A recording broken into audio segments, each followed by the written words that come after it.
जिस तरह से आतंकवादी गतिविधियां बढ़ी है, मेरी मांग है कि बैटल ऑफ ऑनर से सम्मानित चमार रेजिमेंट को बहाल किया जाए, गुजर रेजिमेंट, मेहतर रेजिमेंट, यादव रेजिमेंट बनाए जाए। क्यों ऐसा मौका चूकना ही नहीं चाहिए था। माननीय नरेंद्र मोदी जी पाकिस्तान के भी प्राइम मिनिस्टर होते इस बार। सभापति महोदया, आओ झुककर सलाम करें उनको जिनके हिस्से में मकाम आता है। बहुत खुशनसीब होते हैं वो लोग जिनका लहू देश के काम आता है। मैं सबसे पहले ऑपरेशन सिंदूर में जो हमारे देश की सेना है उसने जो पराक्रम दिखाया, शौर्य दिखाया, उसके लिए उनको सैल्यूट करता हूं, जय भीम करता हूं।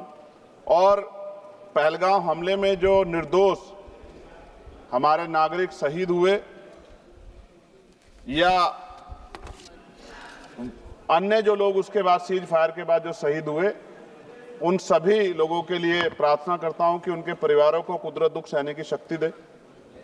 महोदया, मेरे कुछ सवाल हैं सरकार से। क्या सरकार यह स्पष्ट कर सकती है कि आतंकियों को भारत क्षेत्र में प्रवेश और पहलगाम जैसे पर्यटन स्थल पर पहुंचने में किसने मदद की? क्या सुरक्षा एजेंसियों को इस हमले की पहले से कोई खुफिया इनपुट प्राप्त हुए थे? यदि हाँ, तो उन पर क्या कार्रवाई हुई? पहलगाम हमले में शहीद हुए नागरिकों और स्थानीय ड्राइवर माजिद खान के परिजनों को सरकार द्वारा क्या मुआवजा और सहायता दिया गई? क्या सरकार पर्यटकों की सुरक्षा सुनिश्चित करने के लिए विशेष स्टैंडर्ड ऑपरेटिंग प्रोसीजर लागू कर रही है? क्या भारत सरकार ने अंतर्राष्ट्रीय मंचों पर यह मांग रखी है कि जब तक पाकिस्तान आतंकवाद पर कठोर कार्रवाई नहीं करता तब तक उसे किसी प्रकार की आर्थिक सहायता न दी जाए? ऑपरेशन सिंदूर के बाद जब पाकिस्तान ने जवाबी हमले किए और 21 भारतीय नागरिक शहीद हुए, यहां तक कि हमारे गुरुद्वारों को भी निशाना बनाया गया, तब सरकार ने सीज फायर की अनुमति क्यों दी? क्या यह भारत की कूटनीति कमजोर नहीं दर्शाता? सभापति महोदया, मुजफ्फरनगर में हमारे जिला सचिव हैं भाई कामिल, उनके परिवार के 2 बच्चे भी इस हमले में शहीद हुए थे। क्या सरकार ये मानती है कि टीआरएफ द्वारा इस हमले में खासतौर पर हिंदू पर्यटकों को निशाना बनाना भारत में सांप्रदायिक द्वेष को बढ़ावा देने का प्रयास था? यदि हाँ, तो इसे रोकने हेतु सरकार ने क्या रणनीति बनाई? सरकार उस मुस्लिम पोनी ऑपरेटर को क्या सम्मान देगी जिसने अपनी जान देकर तीर्थ यात्रियों की रक्षा की? क्या उसे शहीद घोषित किया जाएगा? पाकिस्तान को हाल ही में आईएमएफ द्वारा $2 अरब से अधिक की सहायता राशि दी गई है।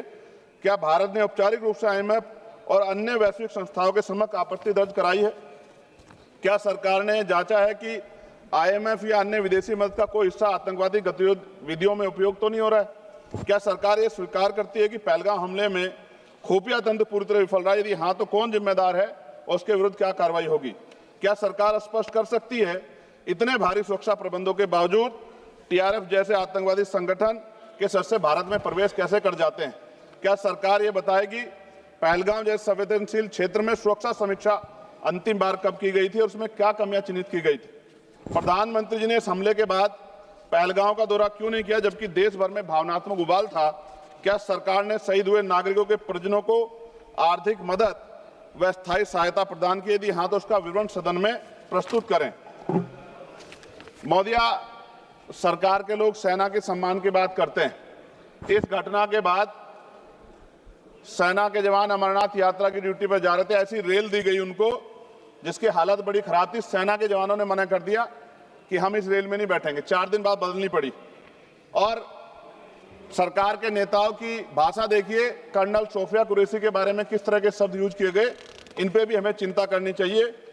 देश की सेना के लिए मेरी मांग है महोदया कि सेना और अर्धसैनिक बलों के वेतन को टैक्स मुक्त किया जाए, बैटल ऑफ ऑनर से सम्मानित, क्योंकि ये इस समय ऐसा विषय चल रहा है कि देश की सेना पे हमें गौरव है, गर्व है, लेकिन जिस तरह से आतंकवादी गतिविधियां बढ़ी है, मेरी मांग है कि बैटल ऑफ ऑनर से सम्मानित चमार रेजिमेंट को बहाल किया जाए, गुजर रेजिमेंट, मेहतर रेजिमेंट, यादव रेजिमेंट बनाए जाए, क्योंकि देश का जो किसान का मेरा उसके अंदर देश का जो गांव में रहने वाला जो व्यक्ति है उसके अंदर देश प्रेम का जज्बा बहुत जबरदस्त है। अगर इनको मौका मिलेगा तो शायद पाकिस्तान छोड़िए, चाइना की हिम्मत भी नहीं होगी कि हमारे देश की तरफ आंख उठा के देख ले। महोदया, बाबा साहब अंबेडकर कहते थे हम प्रथम और अंत्य भारतीय हैं। भारत की आन पे जब आंच आती है तो जिस तरह इस बार प्रदर्शन हुआ, एकजुट रहा देश, सारा विपक्ष हो पक्ष हो सब एकजुट रहे, ऐसे हमें एकजुट रहना चाहिए। अगर हम एकजुट रहेंगे तभी हम आतंकवादियों से लड़ पाएंगे। महोदया, 1965, 71, 1999 के युद्ध में किसी भी अरब देश ने पाकिस्तान का साथ नहीं दिया था, लेकिन आज एक भी अरब कंट्री हमारे फेवर में नहीं खड़ी। क्या हमें अपनी फॉरेन पॉलिसी पर नहीं सोचना चाहिए कि ऐसा क्या हो गया कि हमारी राजनीतिक जो भारतीय की लोकल राजनीति है, इसके चक्कर में क्या हमारी फॉरेन पॉलिसी या हमारे मित्रों को के मन में पीड़ा तो नहीं पहुंच रही है? पाकिस्तान ने कहा और आपने मान लिया, और आपने सीज फायर का आज रक्षा मंत्री जी को मैंने सुना, उन्होंने कहा भाई, उन्होंने कहा कि महाराज हाथ जोड़ते हैं, छोड़ो। उन्होंने कहा और आपने मान लिया, लेकिन फिर उसके बाद 10 तारीख को दोबारा से जो है ड्रोन उड़े और 15 लोग शहीद हुए, 43 लोग घायल हुए। हम अपने आम नागरिकों को क्यों, जबकि मान रहे हैं, मैंने रक्षा मंत्री जी को सुना, वो कह रहे हैं कि ऑपरेशन सिंदूर खत्म नहीं हुआ, ये रोका गया, इसका मतलब हमें खतरा है कि दोबारा भी हमला हो सकता है। पाकिस्तान अपनी हरकतों से बाज नहीं आ रहा है, तो हम अपने आम नागरिकों को और सेना के जवानों के जीवन को खतरे में क्यों डाल रहे हैं भविष्य में? क्या हमें इसके पुख्ता और परमानेंट इंतजाम नहीं करने चाहिए? जैसे अगर सरकार को, मैंने कई बार सुना सरकार के लोग अखंड भारत की बात करते हैं, इससे अच्छा मौका आपको काम मिलता। पीओक्यू लेने के बाद हमारे उत्तर प्रदेश के मुख्यमंत्री बार बार कहते हैं कि चुनाव में कह रहे थे 6 महीने के बाद पीओक्यू इधर होगा, अगर सरकार बन की, जनता ने तो मौका दे दिया, कहां है पीओक्यू? क्यों नहीं लेके आए इस बार आप लोग? तो पहली सीढ़ी तो इस बार ही चढ़ गए थे। जिस तरह से मीडिया ने माहौल बनाया था मोदिया, तो ऐसा लगा कि अगर देश की सेना ने जो हिम्मत जुटाई थी, सरकार मदद करती, तो माननीय नरेंद्र मोदी जी पाकिस्तान के भी प्राइम मिनिस्टर होते इस बार, इसी बार, और फाइनेंस मिनिस्टर बैठी है हमारी, ये पाकिस्तान की फाइनेंस मिनिस्टर होती। इस तरह के हालात बने हुए थे और ऐसा मौका चूकना ही नहीं चाहिए था। ले लेते, इससे अच्छा मौका कैसे मिलता? पूरा देश एकजुट था। मोदी, मैं खत्म करूंगा, पूरा देश एकजुट था, इससे अच्छा मौका कहां था? लेकिन अब अमेरिका में बैठ के कोई देश के फैसले कर ले तो देश की गरिमा पे, संप्रभुता पे बहुत बड़ा हमला है। इसको हमें समझना चाहिए, हमें समझना चाहिए किसी की हैसियत नहीं है। भारत दुनिया में इकलौता ऐसा देश है जिसका कोई मुकाबला नहीं कर सकता है। यहाँ का 140 करोड़ देशवासी एकजुट खड़ा है और सबको जवाब दे सकता है।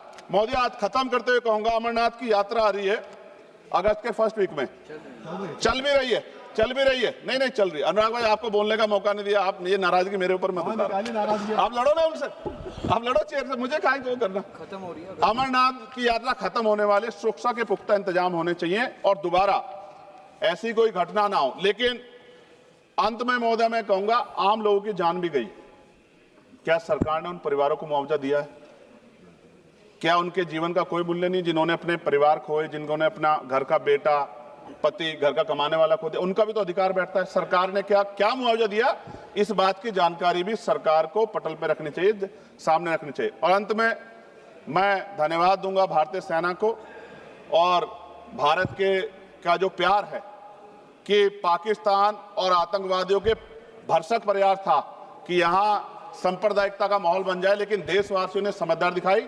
और कश्मीरियों को भी मैं बहुत धन्यवाद देता हूं कि उन्होंने कोशिश की कि किसी भी तरह से कश्मीर के ऊपर जो ये इतना बड़ा इल्जाम लगा है, ये इल्जाम में कश्मीरी शामिल ना हो और ऐसे आतंकवादियों पर सख्त कार्रवाई। पता लगा है कि महादेव, ऑपरेशन महादेव हुआ है और यही पता लगा कि वो 3 आतंकवादी मारे गए। लेकिन मैंने अखबार में ये भी पढ़ा था कि वो जो मुख्य आरोपी था कुछ दिन पहले पाकिस्तान में था। कोई पिकनिक चल रही है कि उधर भी चले जाते, इधर भी आ जाते? क्या है बॉर्डर पे ऐसा?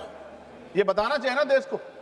मैं आपका धन्यवाद करूंगा और भारत की महान सेना को मैं बधाई देता हूं, उनके लिए मंगल कामना करता हूं। जय भीम, जय भारत। महोदय धन्यवाद।